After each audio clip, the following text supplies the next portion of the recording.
in Jamaica departed at the age of 90 years.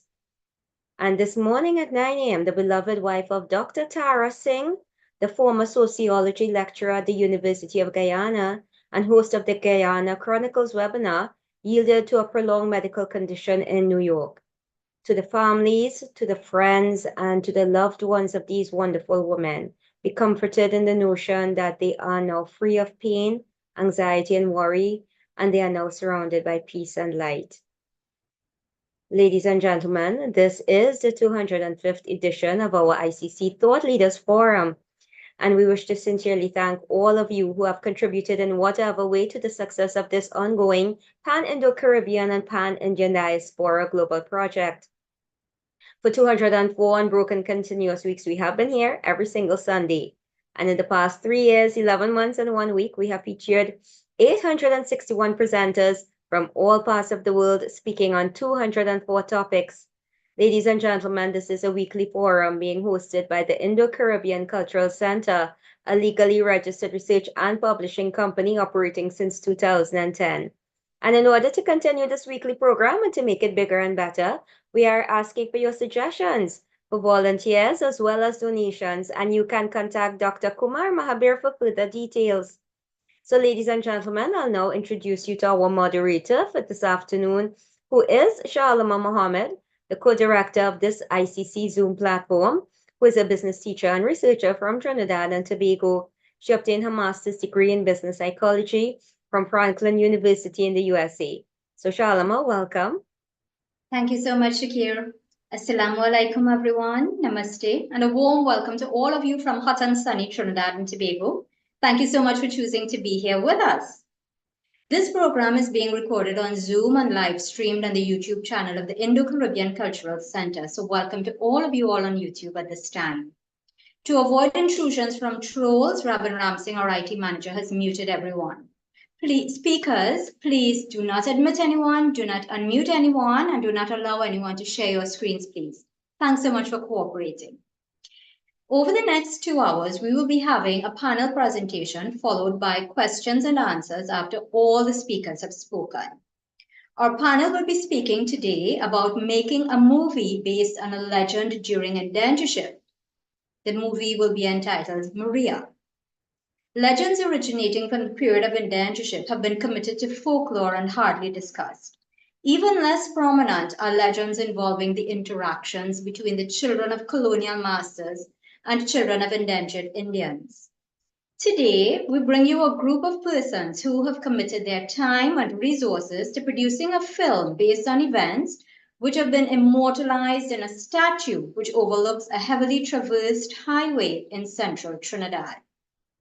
The period in which the film is produced is really during the indentureship period. And let me introduce you to the lady whose idea is being brought to fruition in this film. Michelle Ramdua Mohammed is an accomplished stage and TV actress known for her acting in The Ramsings. She transitioned into the role of a film producer while playing the lead role of Rita, a docile maid for the wealthy Mr. Gomez in the movie in the making entitled Maria. Welcome, Michelle. Good evening, Namaste, Assalamu alaikum. I am Michelle Ramdua, an actress and film producer from Trinidad and Tobago, and I'm producing my first feature film, Maria. I will just like to take a moment to firstly thank Dr. Kumar Mahabir and Ms. Shalima Mohammed for giving the Maria feature film production team the opportunity to be part of this forum, the 205 edition, ICC edition. Thank you, Shalima and Dr. Kumar. I believe I was about 6 years old when I developed a fascination with the legend Maria and the statue at the Claxton Bay flyover, South Trinidad. And after doing my research, I decided in 2017 to write a story with the information that I collected. I then invested in a professional screenplay writer, Miss Anicia Cadogan, who wrote an amazing script. Together, we developed characters, created scenes that brought the script into life. Prem is the son of an East Indian laborer who fell in love with Maria. In 1909, Maria, the daughter of a Spanish overseer on the Forest Park estate at Claxon Bay, fell in love with an East Indian laborer working on the estate. Now, Maria became very interested in Prem's lifestyle, which was the food he ate, the dances, the music, everything he knew around his culture. She became very interested and wanted to be part of it. She even had his mother taught her how to wear a sari and to dance. With this, she fell even more in love with Prem. But the affair ended in tragedy when her father found out of what was going on. He didn't approve of it, and he warned Maria to end the affair.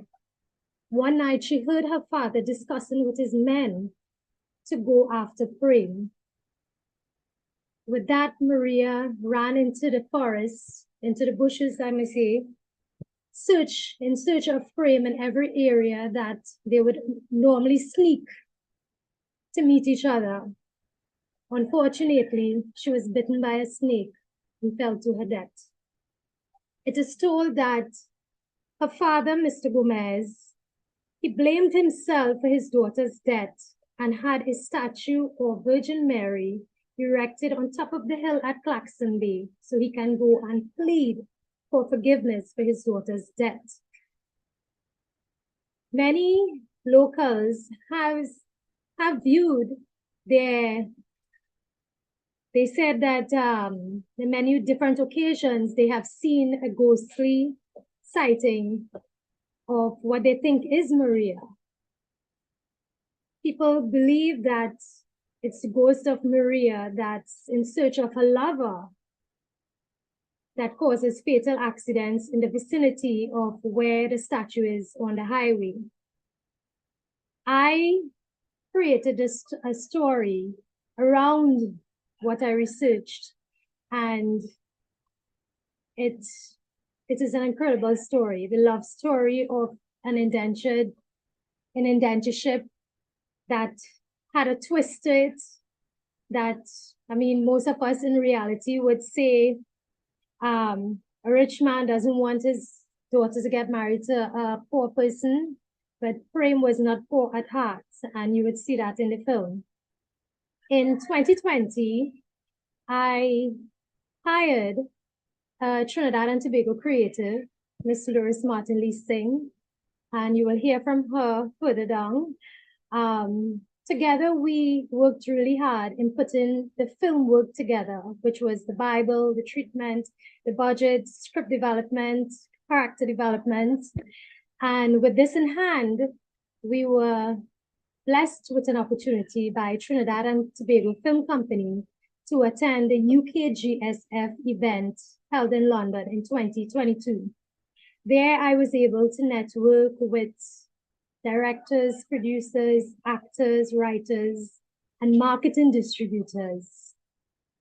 I learned a lot while I was there, and I'm still in contact with some producers across there that often advise me on how to work. Early last year, we were again blessed by Trinidad and Tobago Film Company with a grant to produce a 5-minute teaser concept. We launched it last September, and till this day, we are getting great reviews. And I would love to share it with you all, and I hope that you enjoy it. Can you share the Maria teaser, please?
You here? I said I would come, Prim. I know, but your pa. He doesn't know as yet, but he almost did. Prim, I can't live like this. Under his control, without you. What are we going to do? We need to leave tomorrow night. Where would we go? We can go Port of Spain. I can get an apprenticeship there. Or Tobago.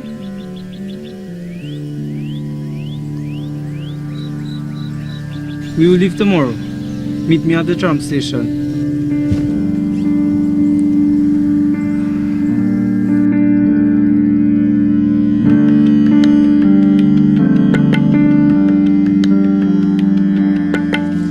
Ma! You leaving to go Port of Spain tomorrow, you hear me? What? Don't what me. This thing with you and Maria is done. Mr. Gomez is a powerful man. If he find out about the two of you, I could lose my work. Or it could be worse. Prem, I don't know what he could do to you. Listen, you're leaving tomorrow night, you hear? Ma, you can't tell me what to do about Maria. I love she. And I'm not leaving without she. What you know about love, eh? I know enough. If anyone tell you don't be with Pa, that will stop you? You and she is not the same. She from a different world than you, Prem. That will stop you? Prem? Prem?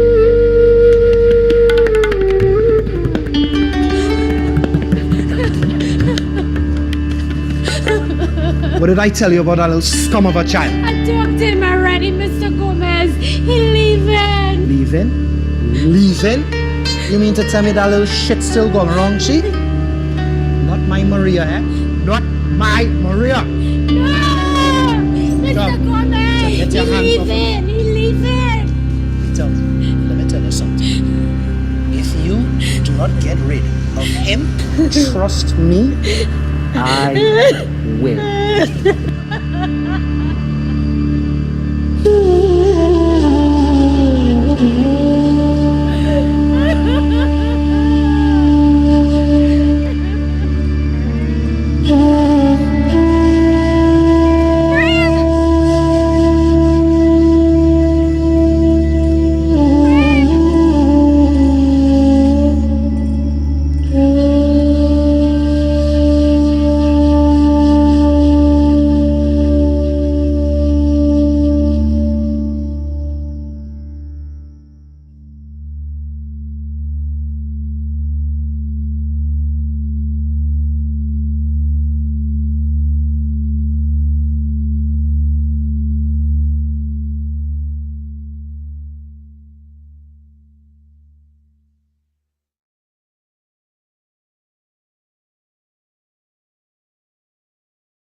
You all, thank you very much.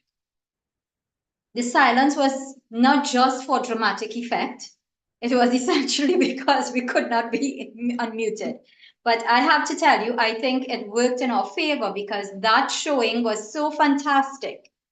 I mean, the first time I saw it, I was so caught. I didn't know what to say. And that silence was, yes, Kasraj, very, very moving. It is absolutely something that we want to see. Michelle, thank you so much for working on that. And we're going to go straight into bringing on our second speaker. Just give me 1 second. Ryan Martinez is an actor on stage and in film. He has been doing so for the past 30 years.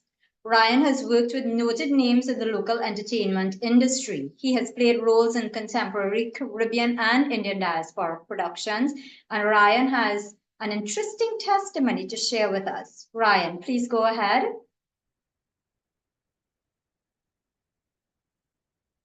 Are you able to unmute your mic? Yep. Great. Hi, good evening, Sitaram. A pleasant good afternoon to everyone.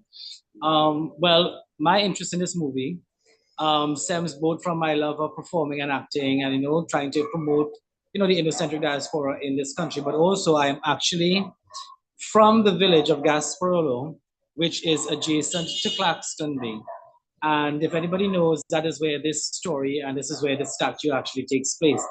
And even before this movie was even thought of as an idea, I would hear from my uncles, my elders in the village about this strange woman who would seem to want to cross the road at odd hours in the night and even stop them in this disheveled state.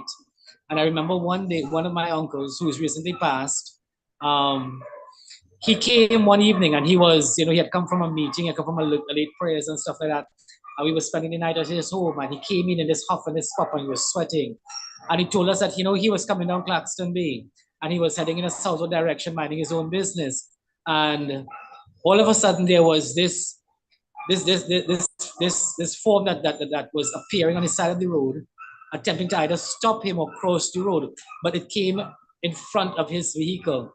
But he was aware of the legend and he didn't stop, and it almost as if he said that his car went through her. And when he saw that, he just kept he almost lost control basically, but he ended up staying on the road and he kept driving and looking back. He actually saw this thing that almost ran across the highway and the bushes were shaking and heading back up.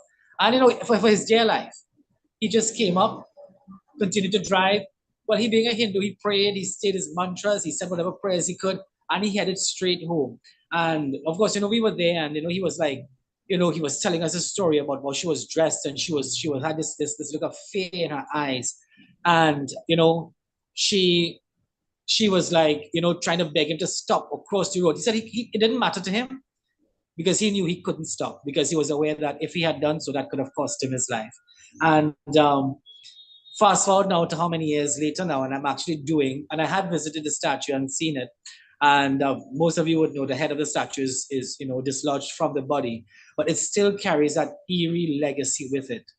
That people have seen it, people have witnessed this girl trying to cross the road, and we were told that she's trying to cross the road because she wants to warn someone of something, and she doesn't know where she's going, and it's too late, and she doesn't realize she's dead, and she's trying to find her lover, she's trying to find her boyfriend, and it's not going to happen, and she's going to continue doing so.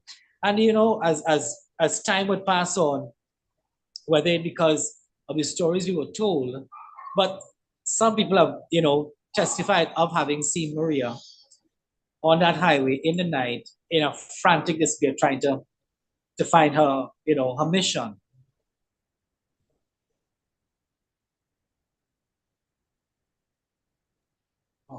Anything else you want to share, Ryan? That's basically, as far as this is concerned, this is basically what I know of Maria. And like I said, it didn't stop there, right? People have witnessed further encounters. They have come and spoken about her. A lot of people have attributed a lot of the accidents. That's a high-risk area in Gasparilla, that area. A lot of people have attributed that a lot of the accidents that occur there, actually, they say it is because of, being unable to not ignore this phenomena that is occurring there. Fascinating. Thank you so much. Did you have any experiences yourself in that area? Unfortunately, no. At that time, it wasn't a personal experience, but like I said, it came from very good, almost secondhand, sources. Because, like I said, I remember that day my uncle came and he was, I mean, he's a strong man, a brave man, and to see him with wild eyes and almost unable to, pronounce words in this time, and telling us about this young woman dressed in white and her hair is crazy and she's frantic. And the part that stood out is that, when he looked back in his rearview mirror, he said he saw the bushes shaking. So it's almost as if she made it across the road and she was going across. But he said, it was like a white streak just went across and he just drove through it.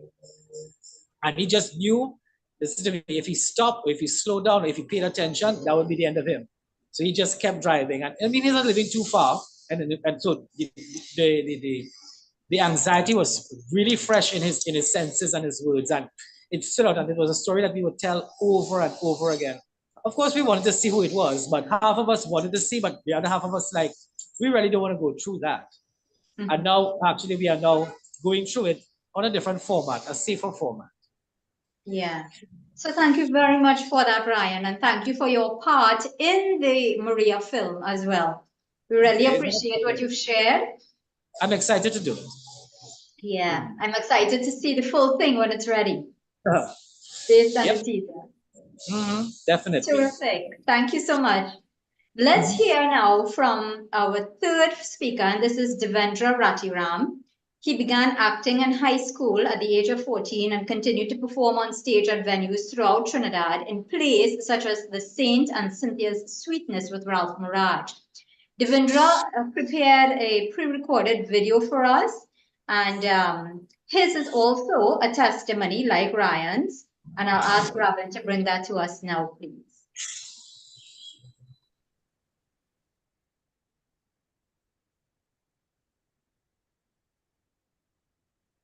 Robin, can we get Devendra Ratiram's pre-recording?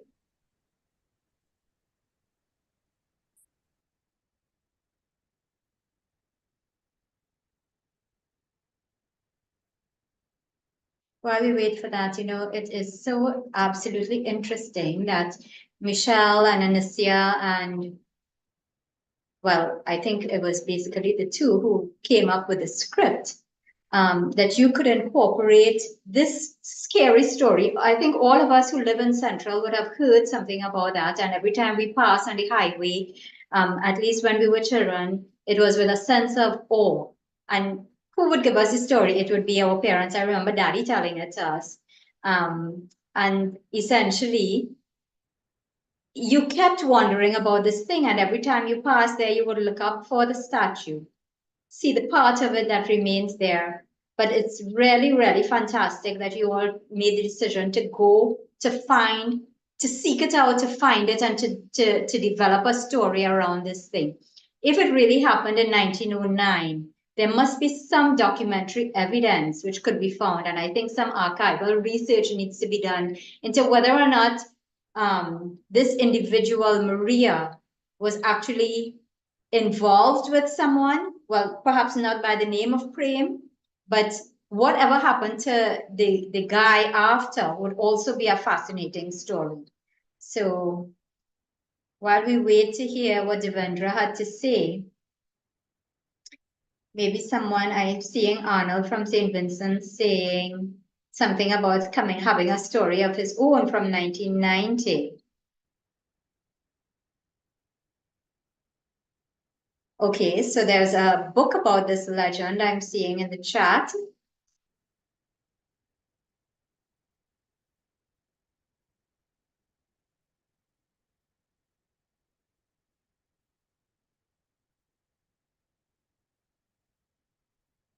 Just get some more info. Robin, are we getting that video? Ingrid Prasad's first novel, If I Never Went Home, is a reference to this legend. Thank you, Mr. Mitchell. Okay, let's hear from Devendra Rachulal now.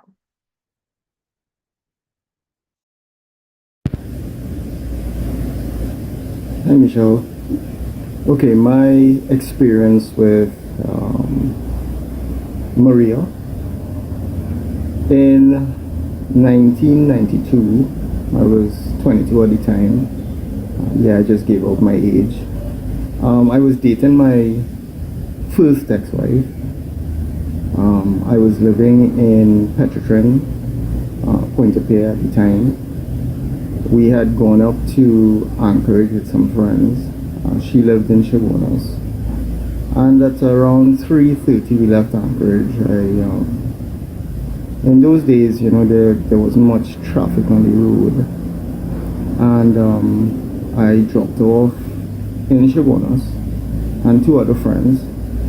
And I was heading down. I never drank alcohol.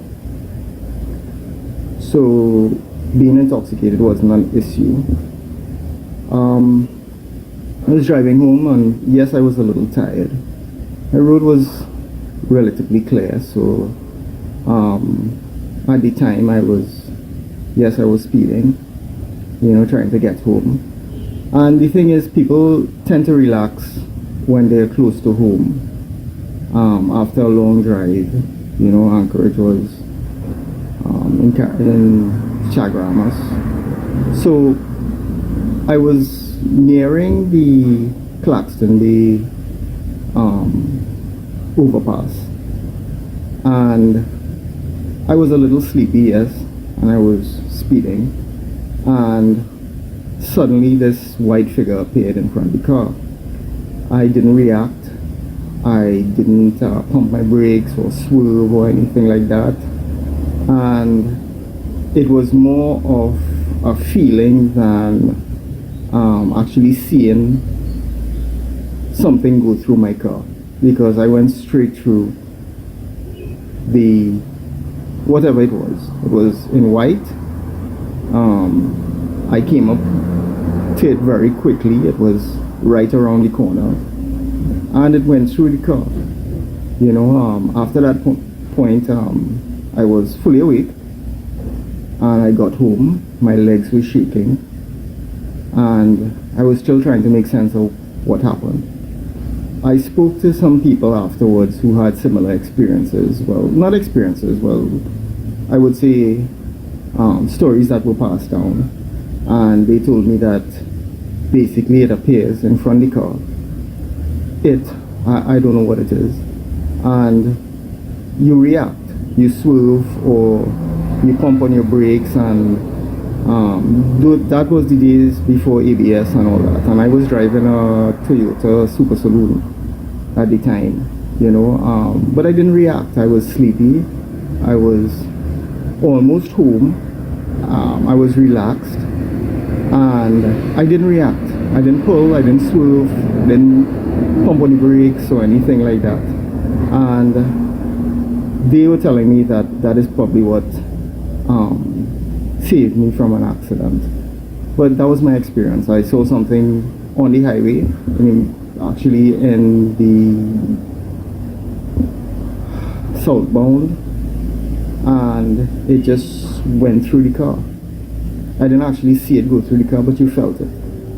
I can't explain that. I could never wrap my mind around that, because I'm basically a logical thinker, and that's my story. That's my story. All right, Michelle, have a good luck on your endeavors and the movie.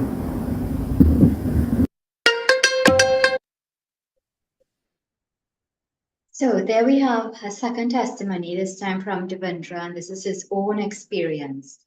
Again, extraordinary. And thankfully, some of us have not had that experience. I can just imagine what it would have felt like and how confusing it would have been.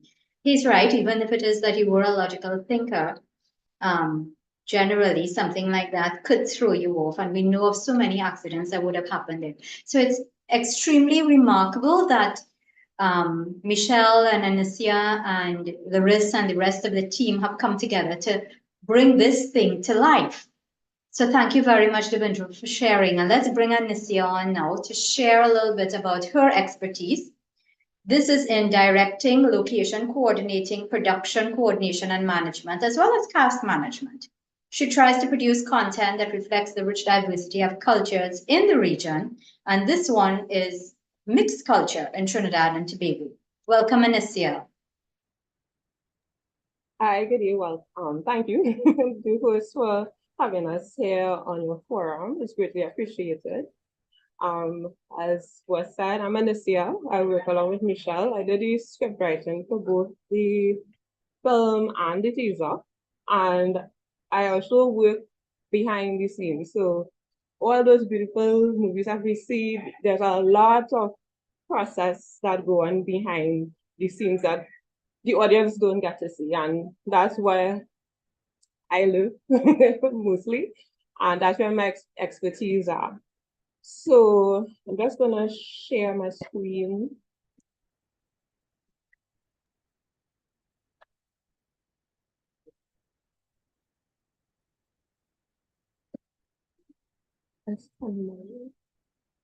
Slideshow, we're seeing it.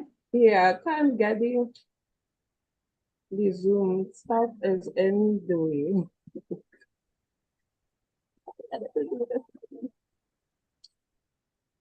Can you click on slideshow?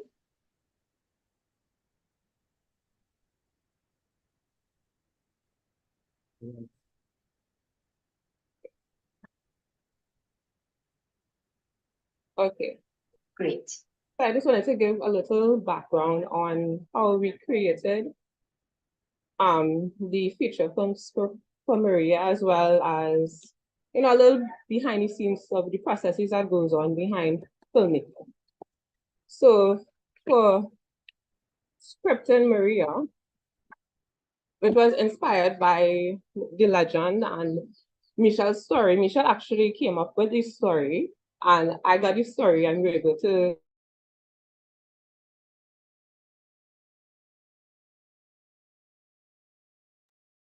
Okay, we seem to be having a little bit of a glitch with audio. Or is it just on my end? scripts alive. So with that, I was able to research a lot into the Indian culture at the time. And what came out is that they had their culture, even though it was part of indentureship and an oppressive time, they were able to keep their culture. So, while we may look back at something and just see the negative situation, it was in the research, I was able to see where they were able to continue living their lives, in spite of what was happening around them. So that was also weaved into, the wider socioeconomic background of Trinidad at that time. It was coming out of colonialism, then we had the indentureship period. And so the story itself the script, I should say, was built out of what was going on in Trinidad at that time. We took some creative license with the script, of course, just to make the story more succinct. I'm not going to get into details with the script because, as you know, we want you all to go and see the movie. And if we give it away now, then nobody would want to watch it because, you already know what's happening.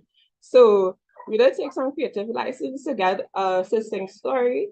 But I believe from the reactions we've gotten from our local film persons as well as international persons, they love the story, they love the script. And when we're ready to get into production, all that, they are ready and waiting to support us in this endeavor. So we are hoping to begin production in 2025. So with that, we are in the period, what we say is development. So as you see on screen, this is where the idea for the film is conceived and developed, involves script writing, brainstorming concepts, securing financing, and the script would go through multiple revisions at this time. And this is the period where Maria is. We are still in development. We have a lot of things to source in terms of locations and, main crew that we would want to work with, as well as finances. So we are definitely in the development period. After which we hope to move on by the end of the year in pre-production. And that's when we start to get everything ready for the camera.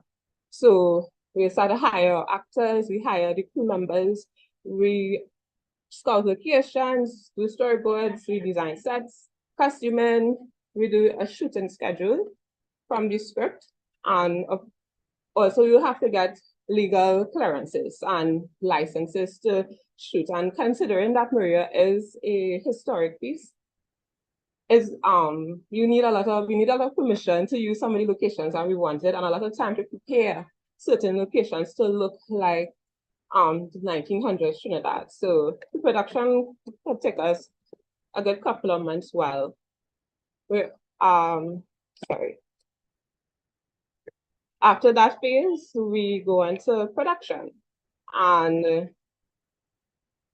sorry, I think production phase got left out there, but we go into production where we actually shoot the film. So all our production designs, our sets are built, the actors are on set, the directors says action, we got the drama on set that, happens between director and producer, and all the fun stuff that happens at production time, where we actually get all the raw footage for the film and we're able to create the movie.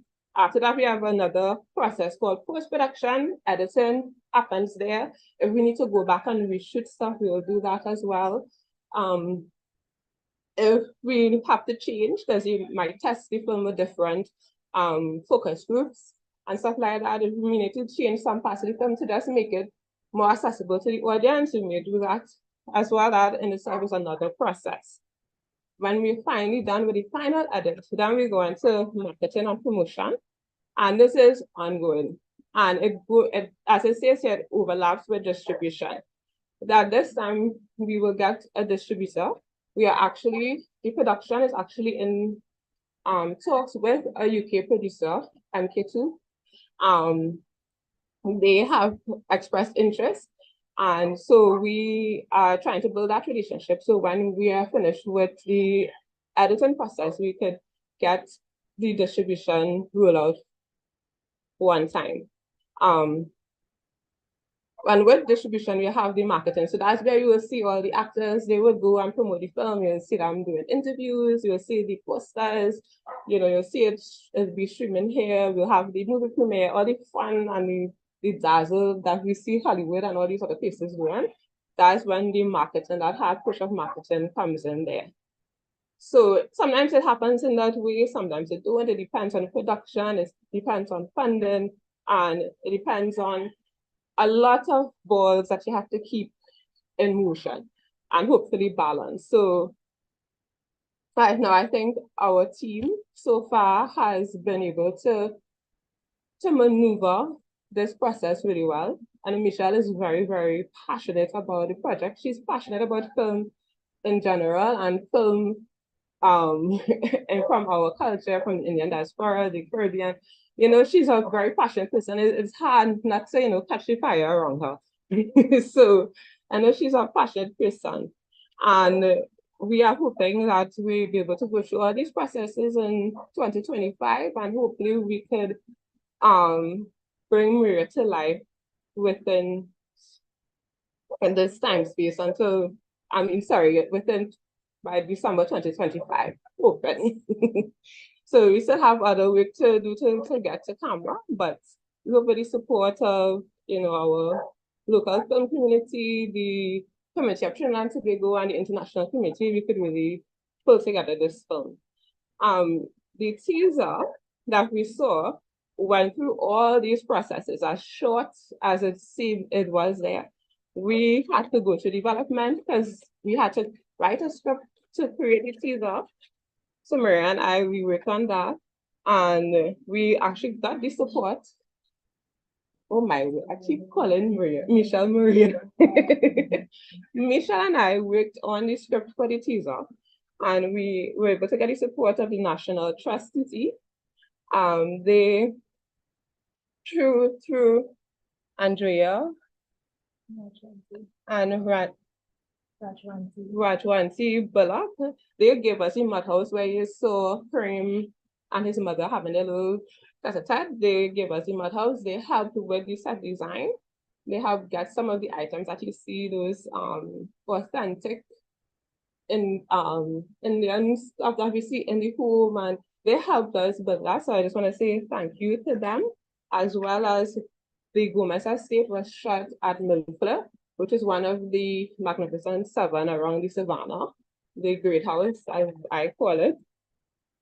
That house was actually built in 1906.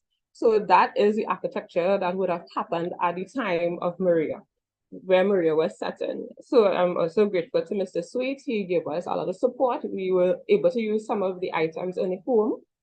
And if you go back and watch the teaser, I'm not sure if you would see the pictures that we have on the set. Those were the actual owners of the home that we were able to use their photos from. So this was Easter egg for those who like to look for things like that. We were also able to get equipment support from Affordable Imports TT. They really helped us. They really helped us with getting high quality equipment. They gave us a lot of things that we needed for we couldn't pay for the support that they gave us. So Affordable Import TT really helped bring the teaser to life.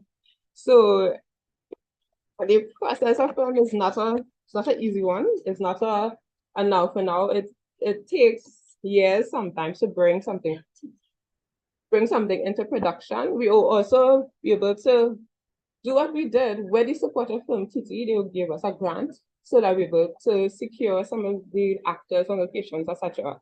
So we were able to do that with the support of Film TT as well. We want to thank them as well. So, like I said, the process of filmmaking is not an easy one. It is not a short one.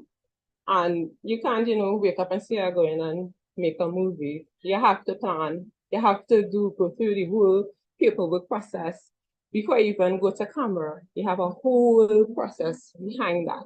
And Maria has been in development for a while, but anything good is worth waiting for. And just to go with Misha's passion and her vision, that we want to do something of quality. We want something that when it goes out there, it represents Trinidad and Tobago, and it represents us well. It could stand with the other movies from other regions of the world, and something that we could be really proud of, that really reflect us as a people and not necessarily what other people say about us. Yeah. So when we go out there, we want to be able to distribute it internationally. So there's a lot of work and a lot of standards that we need to set before we can say we go to camera. So it might seem that we're taking long. We are just putting things in place. So that when it's time for distribution, we won't have any hiccups. We won't have to do major reshoots, and the international distributors will want to distribute this film. So I'm just grateful to be able to work with Maria. I'm grateful for our host for this opportunity to share with this audience our project, where we are at. And we're just going to show you some behind the scenes footage of what we did at the teaser, just to show you how we brought the teaser to life. So thank you, everyone. Thank you for listening.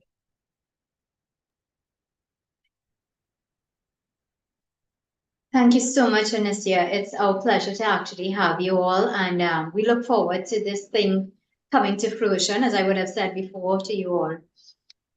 It's a very exciting project, and I think the teaser is of a high quality. So I think the film itself, if you all continue in this way, the film will be of a very high quality. Robin, can we have that recording, The Journey Begins?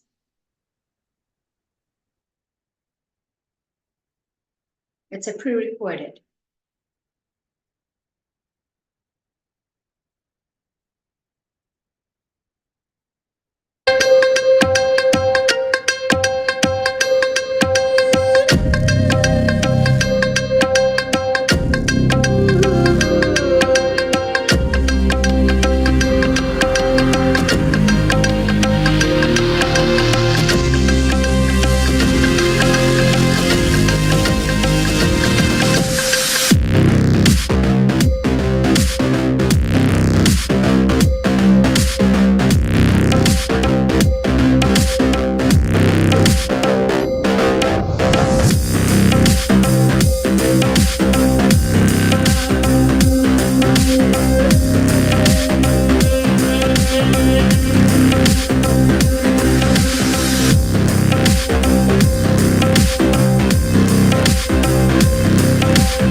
Terrific. So thank you very much, Anicia.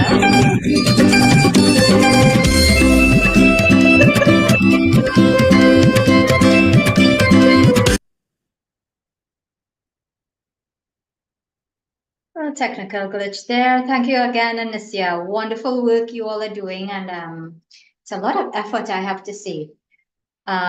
Let's now hear from our fifth and final speaker about this, and this is Loris Martin Leasing. She has over 25 years of experience in radio, theatre, and film production, as well as acting, performance, and has been involved in various roles in several commercials, plays, and movies. Welcome, Loris. Hi. Hi. Lovely to be here. Thanks for having me. Hello to everyone on the stream. It's a real pleasure. Okay, so can we have Loris's PowerPoint, please, Robin? Okay, Suresh, nice to have had you join us. We'll chat.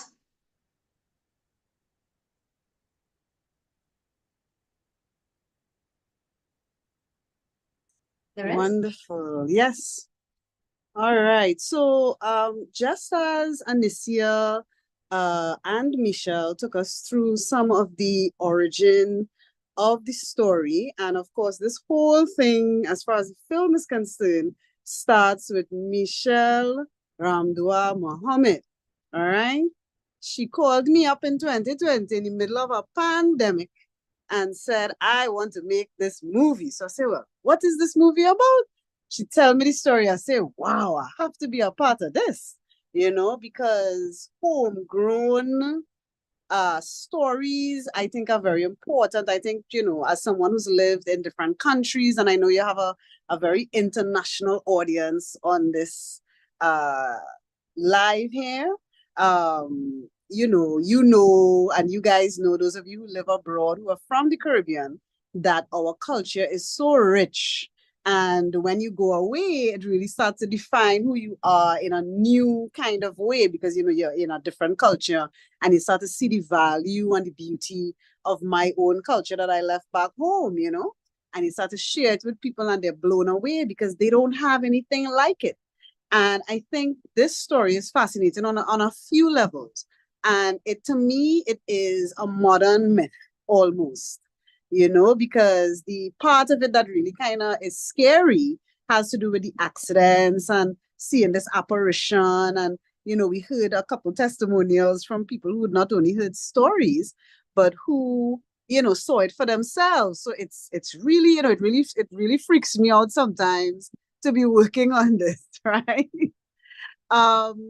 So just to add, instead of repeating to what the others have said, for film, you really want to mine it. You have to mine a film almost like a child, from script to screen.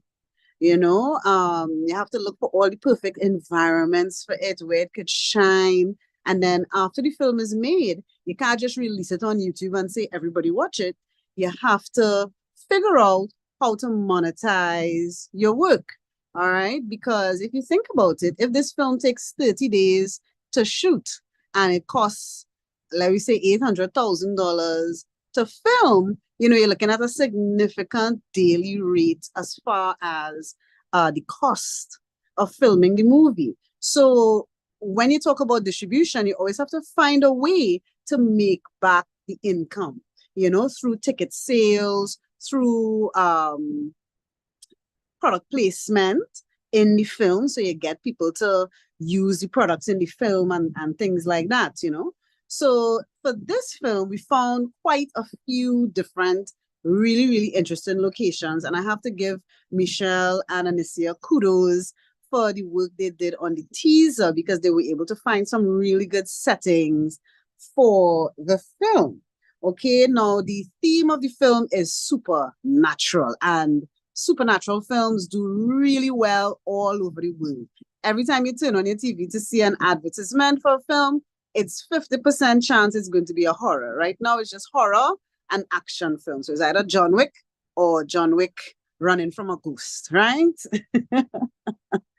And one of the things that really drew me to this film is that it really tells the story of women. And I think telling the story of a local story of women, and the story of Indo women during indenture. Well, I mean, couldn't keep me away from this with a stick. Next slide, please. All right. So, I mean, you know what the story is about. Michelle did explain it to us. And this is Michelle up here with the, this is Michelle up here at the statue. And it's such a shame that the statue has been defaced, because it's really, it's somebody went up there and mashed it up. You know, I'm seeing the comments, so I'm just responding, right? Someone went up there and vandalized it, basically. So it was vandalized by somebody with a mental problem, or perhaps, you know, somebody with an axe to grind accident-wise. I'm not quite sure what the background of the defacement is, but that's the current condition of the statue. And for the purpose of the film, we will have to remake it, you know. So you could go on to the next slide, please. Yeah, digital reconstruction, as Anicia said. So here's the power couple, Zaid and Michelle, Mohammed, and these guys have put everything into this film to make it happen, and they've taken us to a certain point, and now we're at the point where we need, you know, help, we need support to take the film to the next level. All right, so it's really wonderful to have a forum like this, because it's a way for us to, you know, share the message about the film, as well as share the need for support. All right, next slide.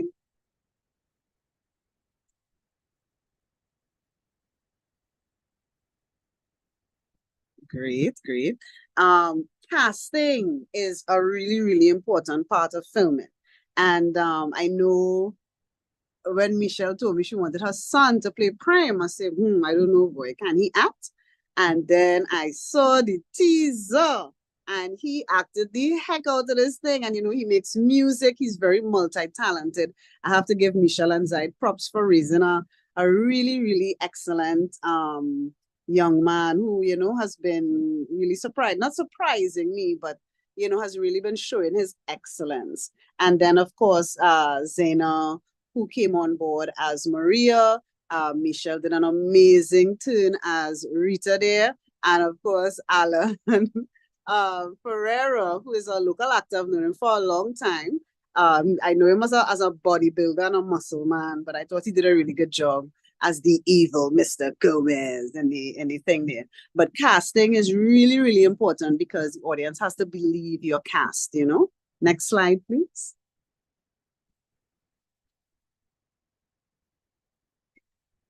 And if you can get like a big budget actor in your film, well, your business fixed. If you get Keanu Reeves or somebody like that, you know. We've been trying to get some local cricketers to be in the film as a way of, you know, expanding the reach and appeal, you know. So every time you're making a film, you always have to figure out which of these elements will help the film distribute, go wider, go broader, monetize better, right? So, of course, the audience for horror is 13 to 35 in the Caribbean, in diaspora, in the United Kingdom. And I think this story is going to appeal to a lot of persons. It's very gratifying to see the feedback already in the discussion here in this meeting. So please go on to the next one.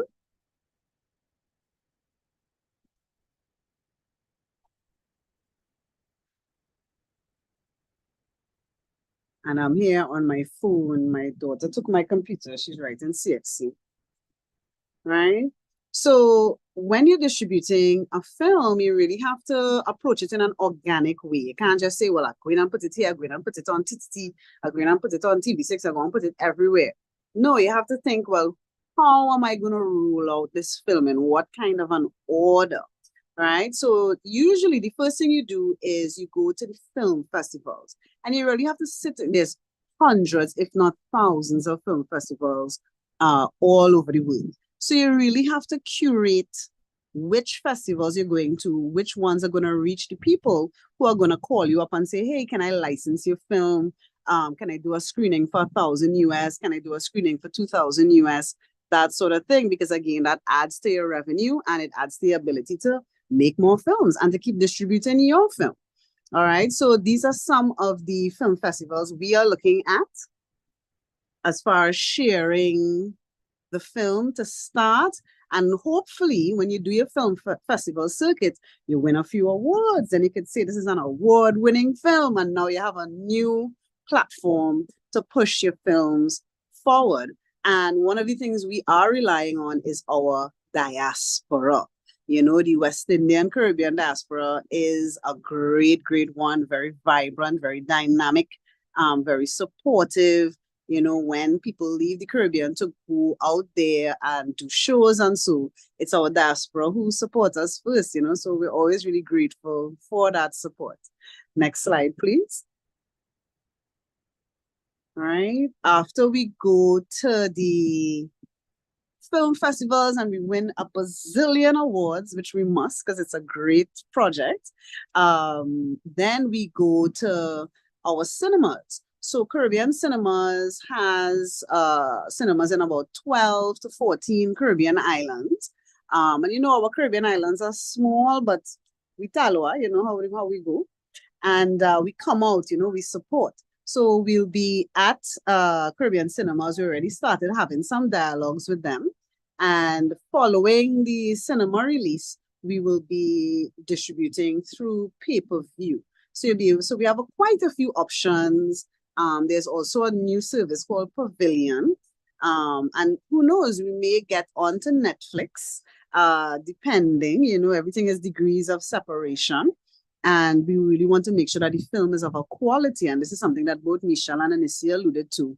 We want the film to be of an international standard so that we would be able to access any of the streaming services that we can actually negotiate with. So next slide, please. All right. And this is the company that Michelle is in discussions with right now, M2 Films in the UK. And, you know, when you start to talk to companies, film companies at this level, you know, they're watching you and saying, well, you know, anything below 5 million US is not really making sense for us as a budget. So you're like, ooh, time to step up and put on your big boy pants, you know, and that's one of the reasons why I'm so glad to have the kind of persons working on this project, because we are aiming for the stars, and I think we have the wherewithal to get there. So I'm very excited to see what happens next and to keep working. You know, films take a really, really, really, really long time to produce, from idea to production. You'll hear people talking about, yeah, I've been working on this for 10 years, 15 years. This is an idea I've had in the back of my mind for 7 years, and I wrote the script last year, and it's going to spend 2 years in script doctoring before again it goes to this next process. So making a film is not as simple as, oh, I have an idea, ping, ping, ping. You know, there's a lot of steps, and Anicia took us through those, so there's no need for me to repeat that. Any more slides, or is this the last slide? More slides? Okay, great. Yeah. So the teaser is a way of drawing persons into the film, and it does cost a bit to produce, as Michelle outlined, but having a teaser gives you a sort of a proof of concept. You know, it's more than just, oh, I have an idea, or oh, I have a script. It's, this is what we can do, and it shows off a bit of the quality that we have available, and that makes, you know, it makes a big difference. So we are hoping that by having our teaser, by putting in the effort, we start to get back. And I have to say, the support that we've gotten from the film company, the communication and encouragement we've had from the UK producer, these things tell us that we're on the right track. So I'm happy to be a part. Next slide. Yeah, so if you are interested in supporting our film, we are open to individual donors, to companies, persons who are looking for product placement. One of the things that I always say about product placement in film is that it is forever branding, right? You know, you go and you watch a film from 20 years ago, 30 years ago, 40 years ago, 50 years ago, and the products that are on display in that film, you still can see it now. So when you go back and you watch James Bond and you see him in his Aston Martin, and then you make your bag of money, you want to buy a Aston Martin like James Bond, right? So film marketing, forever branding, it adds a lot of value, and everywhere the film goes, the product goes. So, we are, and I'm the hard sell, give us the money person. I'm not ashamed of that. It's my role, and I'm very comfortable with it. But it is important to raise the money, and we need, I would say a minimum of 2 million TT to get this film to be placed and to the standard that we want it to be. And that's with a lot of generous contribution. So this is the way you can contact us. Of course, the persons hosting this event, they have our contacts as well. Feel free to reach out to us with ideas, suggestions. Don't feel silly. Individual donors add a lot of value, and they get the opportunity to be part of the film as well. So you might end up as an extra with a small part. It is a very exciting opportunity. So thanks again for having us. Excellent, Doris. It was our pleasure to have you, and we will do whatever we can to help you to promote this event, to help you to promote the film and the work that you all are doing. And we are also hoping that some people who are here with us right now would see the benefit in us having this film come to fruition. So all best wishes are to the team. And at this point in time, I think what I want to do, thank all the speakers so far. But what I want to do is, for those people who came in a little bit late, we're going to run the teaser again so that you have an idea as to what this thing is all about that we've been talking about. And then we are going to take some questions and comments from you, members of the audience. So Robin, can we have that Maria teaser one more time, please? Thank you.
You here?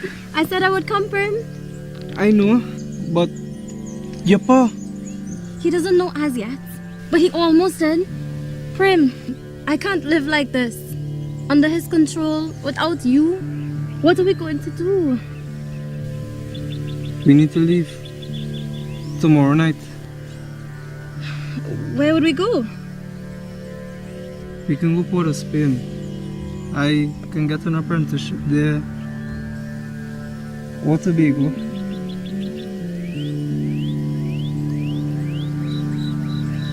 We will leave tomorrow. Meet me at the tram station.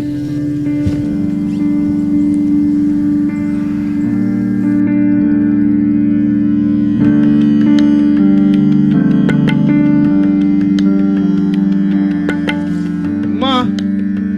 You leaving to go Port of Spain tomorrow, you hear me? What? Don't what me. This thing with you and Maria is done. Mr. Gomez is a powerful man. If he find out about the two of you, I could lose my work. Or it could be worse. Prem, I don't know what he could do to you. Listen, you're leaving tomorrow night, you hear? Ma, you can't tell me what to do about Maria. I love she. And I'm not leaving without she. What you know about love, eh? I know enough. If anyone tell you don't be with Pa, that will stop you? You and she is not the same. She from a different world than you, Prem. That will stop you? Prem? Prem?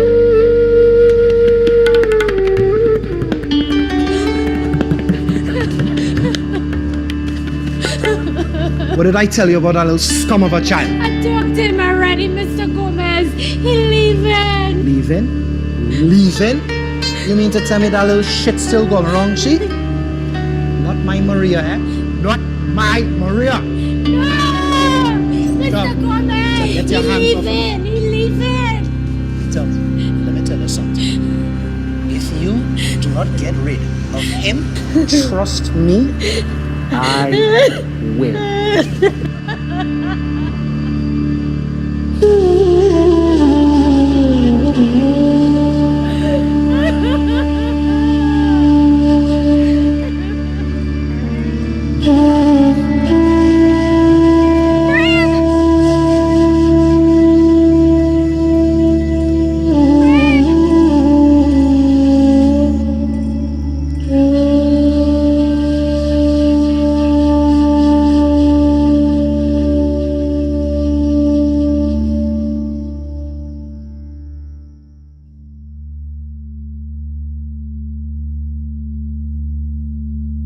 Indeed, Dwayne, excellent performances, lovely background.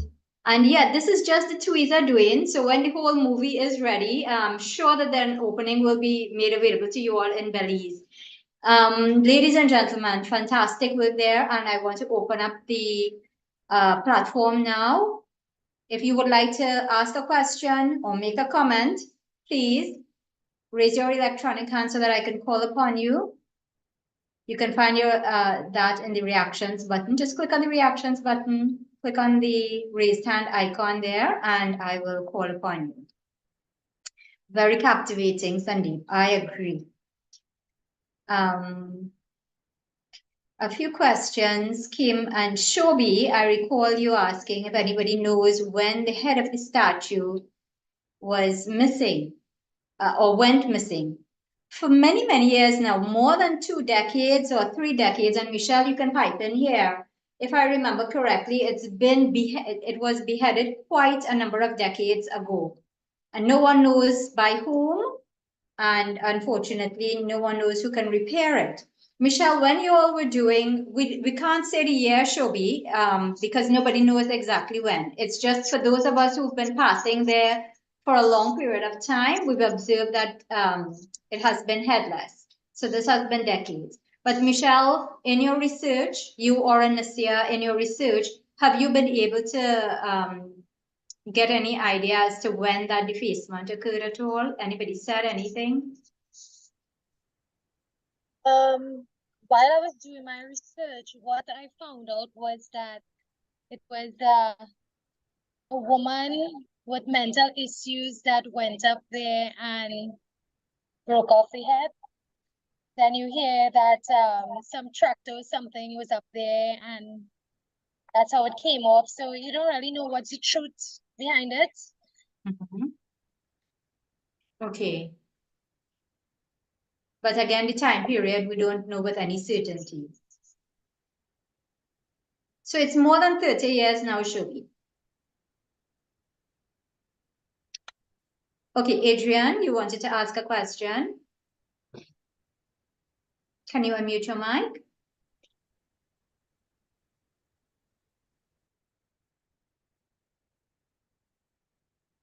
Adrian, can you unmute your mic?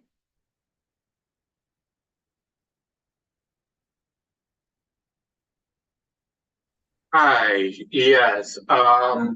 What's the estimate duration of filming and producing this movie?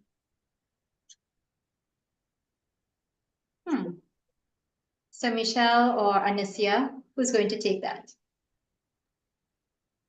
Yeah, so estimated based on our current script breakdown, we have it at 3 months for production. Okay, let me start over. We have 2 months for pre-production, 3 months for production, and 2 to 3 months for post-production. So that will be around 7 months. When we actually get into pre-production, we could give we'll get a clearer idea of the full length of the film, but so far that's what we estimated as.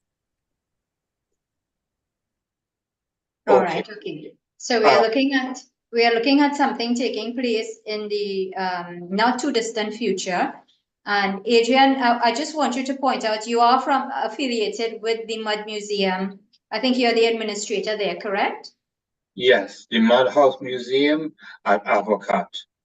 It's at Avocat, yeah. So Shakira, it's not at Cuba, not at the Indian-Caribbean Museum, it's at the Mud House Museum.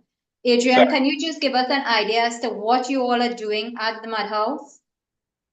Well, to sum it up, we are keeping the legacy alive. But the story is that this isn't just an old mud house. This is our family heritage that has been over 100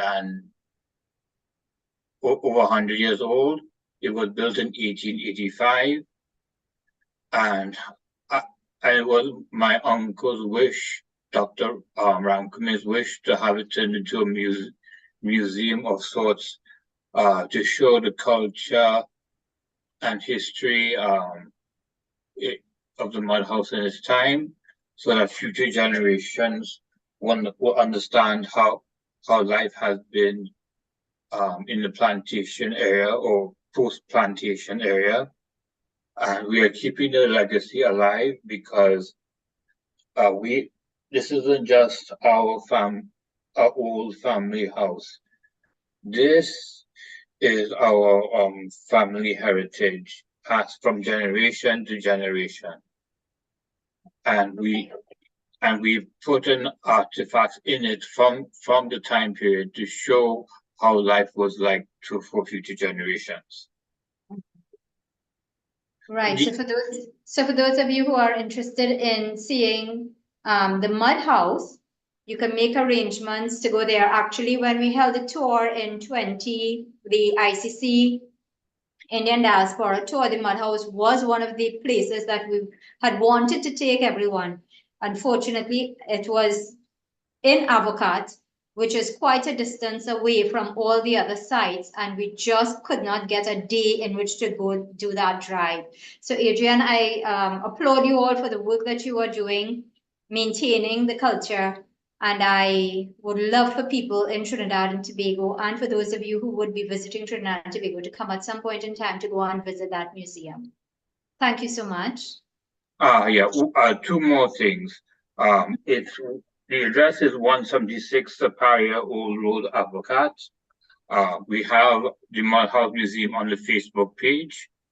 And if you want to book for tours, the numbers are 776-0753 and 490-2414. Okay, thank you. Excellent. Shalima? Yes? Can I just get a second to thank Miss Rajwanti Bullock at the Mud Hut Association and at Avocat. She has a great knowledge for the Indian culture, and she and her daughter Andrea, they were a great assistance to us while we were filming at the Mud House. So thank you again. I think she's on. Andrea's on, so she would hear me. Andrea, give Mom a great thanks from the Maria feature film production team, please. Thanks. Wonderful. Thank you so much. Yeah, no problem. Great. Dr. David Subran, would you like to unmute?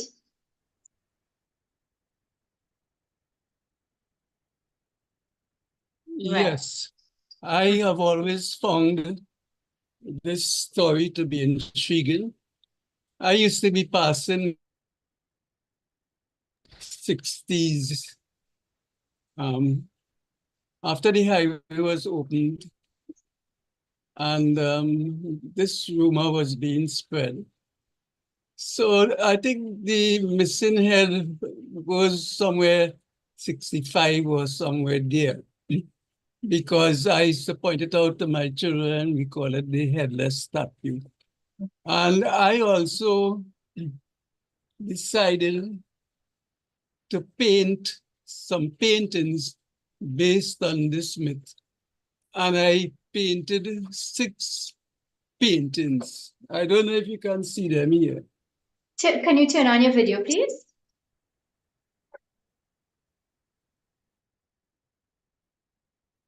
Yes, can you see any?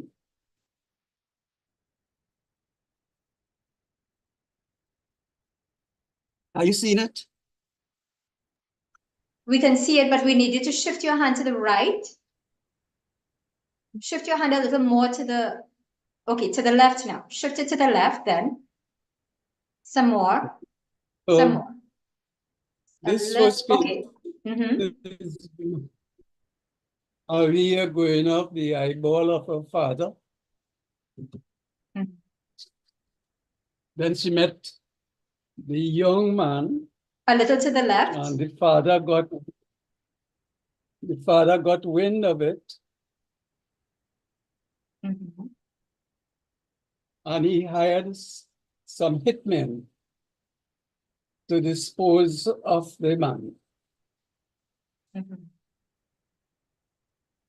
Maria went searching to warn him about what was being planned, and she was bitten by a snake, a mapapi snake, and she died. The father grieved and built a statue. Later on, the head was vandalized.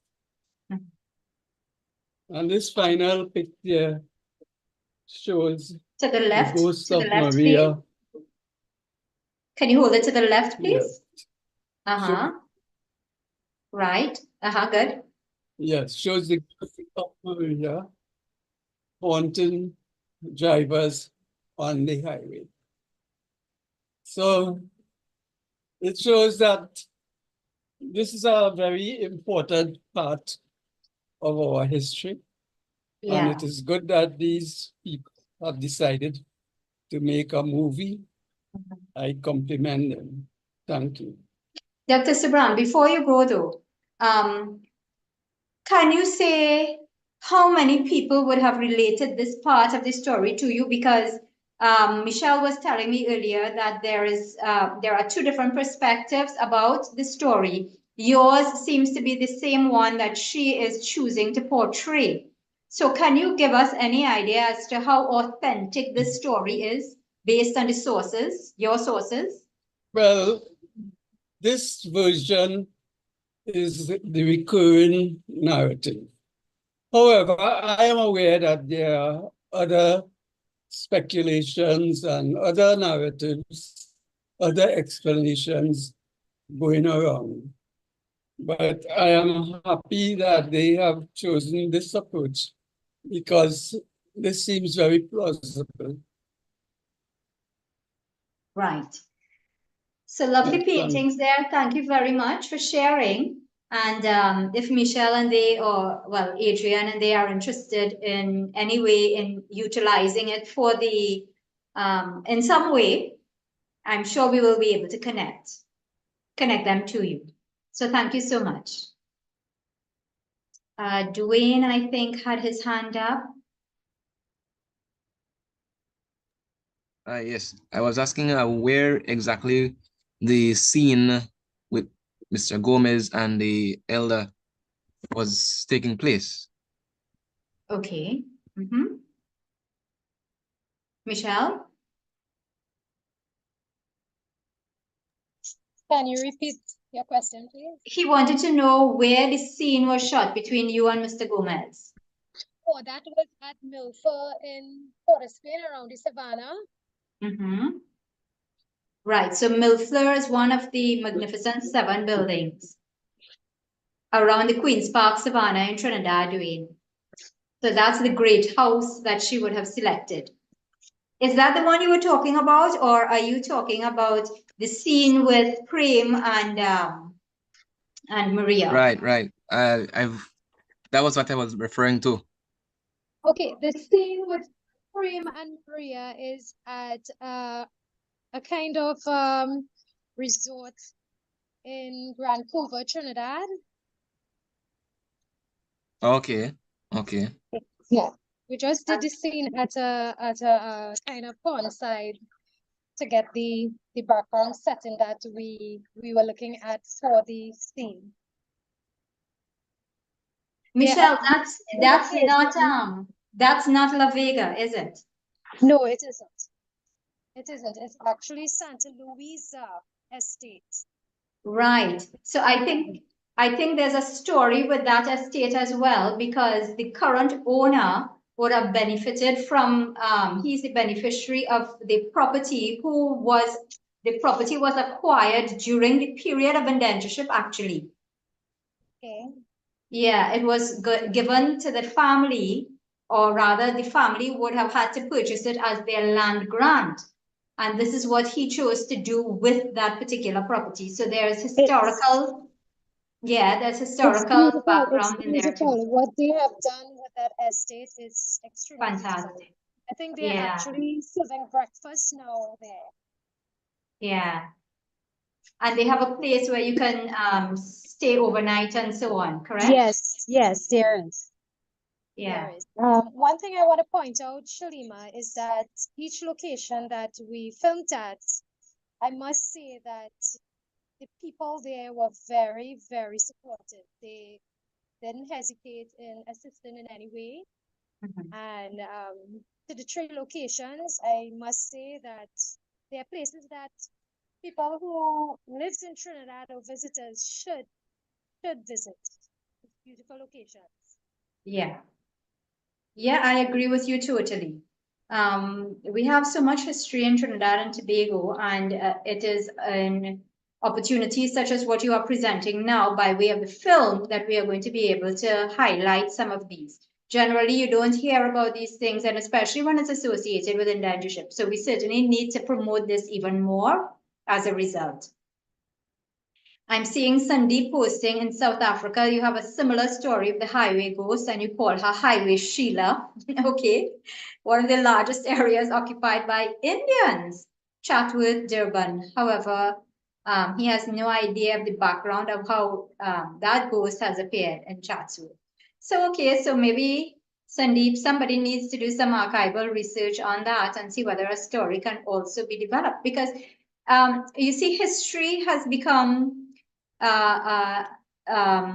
less favored as a subject in the school curriculum. But if history is being taught by way of the films, students are going to be a lot more interested. And it is a nice way of having not just students in schools be interested in the history, but the general public as well. And if we don't find innovative ways of teaching the history, it will remain in the books, it will remain in the museums, it will remain in the archives, and those places are no longer going to be desirable to visit.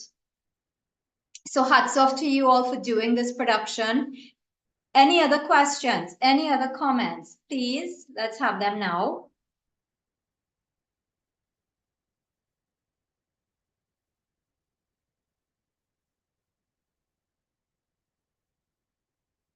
Yeah, so Ranbir is saying this sounds like Indian ghosts, variously known as the Churail.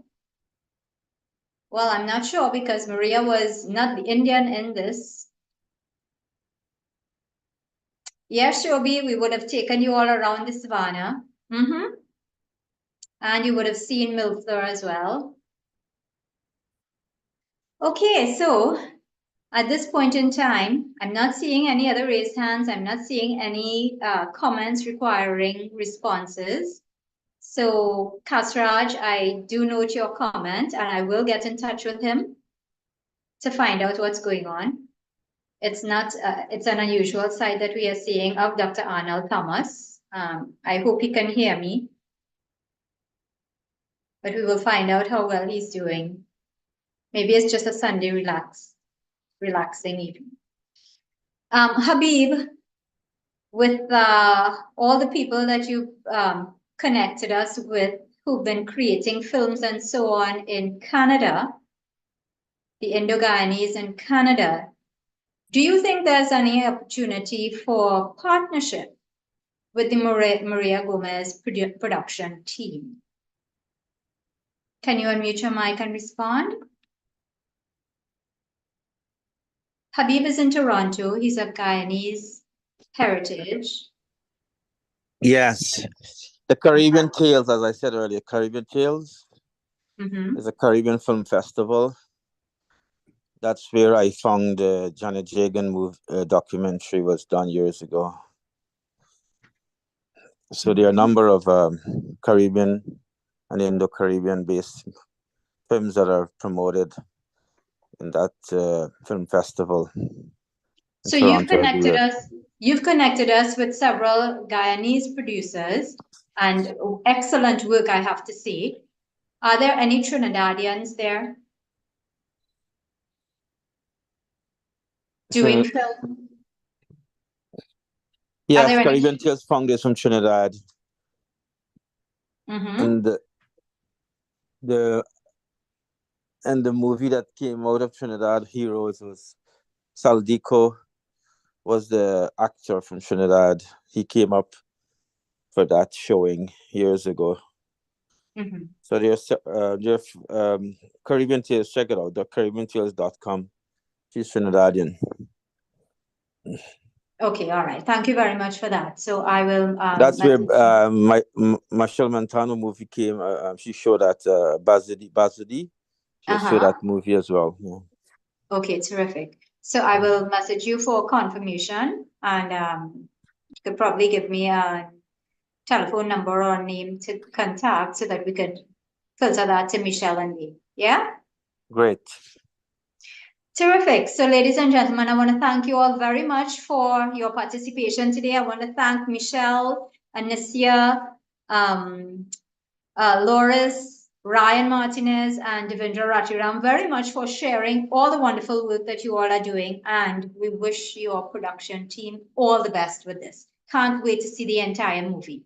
It really is very exciting, and I look forward to it. Thank you so much. At this point in time, I'll turn you over to Shakira. Thank you, Shalama, and thank you all for taking the time to attend and to participate. And as we've said earlier, this public meeting is being hosted by the Indo-Caribbean Cultural Center, and you can feel free to contact the ICC to publish your books and reports. And remember that we are kindly asking for you to give us your suggestions, as well as become volunteers and to donate. And you can contact Dr. Kumar Mahabir for details.